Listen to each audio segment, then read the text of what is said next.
Doctor Lawrence brown Catholic عیسائی گھرانے میں پیدا ہوئے، لیکن ہوش سنبھالنے کے بعد ایک دن کے لیے بھی عیسائی نہیں رہے بلکہ ملحد ہو گئے۔ یہ کسی خدا کو نہیں مانتے تھے۔ یہ نہ صرف امریکہ کے بہترین ہارٹ اسپیشلسٹ تھے بلکہ پوری دنیا میں ان کے مقابلے کا کوئی ڈاکٹر نہیں تھا۔ یہ دنیا بھر میں لیکچر دینے جایا کرتے تھے، امریکہ کے بہترین ہاسپٹل میں ڈیوٹی کیا کرتے، مگر یہی اہم ترین ہاسپٹل اور اس کی فیسلٹیز ایک دن ان کے سامنے بے بس و لاچار سر جھکائے کھڑی ہوں گئی۔ یہ 1990 کی بات ہے جب ان کے گھر ان کی دوسری بیٹی کی پیدائش ہوئی۔ بچی کو لیبر روم سے سیدھا آپریشن تھیٹر منتقل کرنا پڑا۔ اس کی دل کی شریانوں میں ایک ایسا نقص تھا جس کی وجہ سے اس کا جسم آکسیجن ملا خون نہیں لے پا رہا تھا۔ لارنس براؤن صاحب کا کہنا ہے کہ میں بذات خود ایک ڈاکٹر تھا اور مجھے علم تھا کہ میری بیٹی کے ساتھ کیا مسئلہ ہے۔ اس کا جسم آہستہ آہستہ ڈیڈ ہو رہا تھا کیونکہ اسے بلڈ آکسیجن نہیں مل رہی تھی۔ اس کا صرف ایک ہی علاج تھا کہ اس کی چیٹ پھاڑ کر کے آرٹری کی گرافٹنگ کر کے اسے ریپلیس کر دیا جائے۔ اول تو اس آپریشن کی کامیابی کی کوئی امید نہیں تھی، اور اگر یہ آپریشن کامیاب ہو بھی جاتا تو سال یا 2 سال کے بعد پھر گرافٹنگ کرنی پڑتی، اور اس میں بھی کوئی امید نہیں تھی کہ اگلی مرتبہ بھی وہ گرافٹنگ کامیاب ہوتی ہے یا نہیں۔ اور ہر بار اگر آپریشن کامیاب ہو بھی جاتا تو شاید میری بیٹی زیادہ سے زیادہ 6 یا 7 سال جی پاتی۔ اس وقت اس کی جو حالت تھی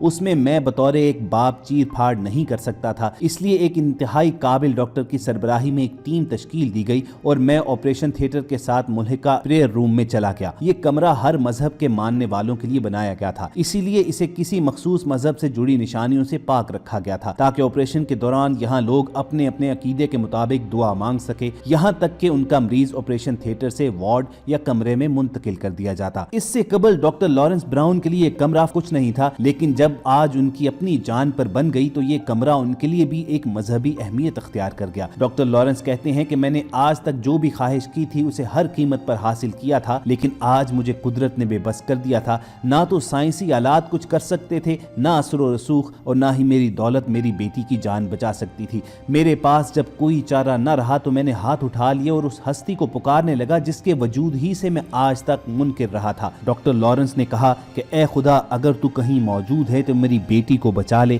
اس کے بعد میں تیری راہ کی تلاش پر نکلوں گا۔ ڈاکٹر لارنس براؤن کافی دیر تک اسی طرح دعا کرتے رہے اور بالآخر اس کمرے سے نکل کر آپریشن تھیٹر کی جانب واپس لوٹ آئے۔ انہیں زیادہ سے زیادہ 15 منٹ لگے ہوں گے۔ وہ کہتے ہیں کہ جب میں آپریشن تھیٹر میں واپس لوٹا تو وہاں کی فضا ہی بدلی ہوئی تھی۔ وہاں افراتفری کی بجائے سکون اور اطمینان تھا۔ ٹیم کے سربراہ نے سر گھما کر مجھے دیکھا اور بولا کہ بچی کے آپریشن کی اب کوئی ضرورت نہیں، خون کا فلو درست ہو گیا ہے، اور اس کے درست ہونے کی جو سائنسی وجوہات وہ بتا رہا تھا، مجھ سمیت باقی ٹیم ممبرز میں سے کسی کی آنکھوں یا چہرے سے ان وجوہات پر یقین کا 1% بھی نظر نہیں آ رہا تھا۔ ہم جانتے تھے کہ یہ صرف باتیں ہی ہیں اور ان میں حقیقت نام کی کوئی چیز موجود نہیں ہے۔ البتہ ایک چیز کا مجھے علم ہو گیا کہ میں نے جو ڈیل اللہ سے کی تھی وہ منظور کر لی گئی ہے، اور یہ خرابی بھی اسی خالق نے فوری طور پر درست کر دی ہے۔ اب باری تھی اس ڈیل کے دوسرے حصے کو مکمل کرنے کی، یعنی میں اللہ کی تلاش میں نکلتا۔ چنانچہ میں نے تمام مذاہب کی کتابوں کا مطالعہ شروع کر دیا۔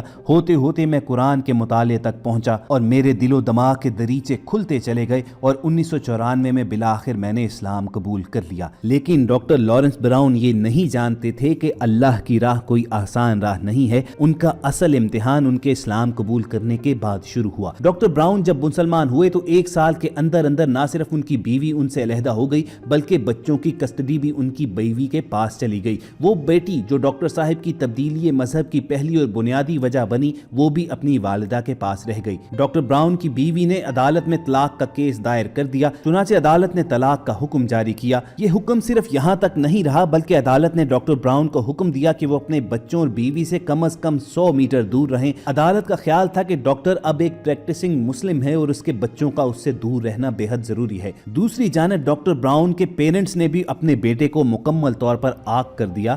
والدین نے خط لکھ کر یہ تک کہہ دیا کہ وہ انہیں ملنے اور فون کرنے کی کوشش نہ کرے، وہ ان کے لیے مر چکا ہے۔ ڈاکٹر براؤن کو صرف اپنی فیملی لائف ہی میں مسائل کا سامنا نہیں کرنا پڑا بلکہ اسلام قبول کرنے کے بعد ان کی سوشل اور پریکٹیکل لائف تباہ ہو کر رہ گئی۔ ان کو امریکن ایئر فورس کے ساتھ کام کرتے 12 برس ہو چکے تھے، لیکن مسلمان ہونے کے بعد ان کو یہ لگا کہ یہ نوکری ان کے نئے مذہب کے ساتھ نہیں چل سکتی۔ چنانچہ ڈاکٹر لارنس براؤن کو اپنی نوکری بھی چھوڑنا پڑی۔ قصہ یہیں پر ختم نہیں ہوتا بلکہ ان کے وہ دوست جو ان کے ساتھ گھومنا پھرنا پسند کیا کرتے تھے وہ بھی ڈاکٹر صاحب سے دور رہنے اور اجتناب برتنے لگے۔ مسئلہ یہ تھا کہ ڈاکٹر صاحب اسلام قبول کرنے سے پہلے پینے پلانے کے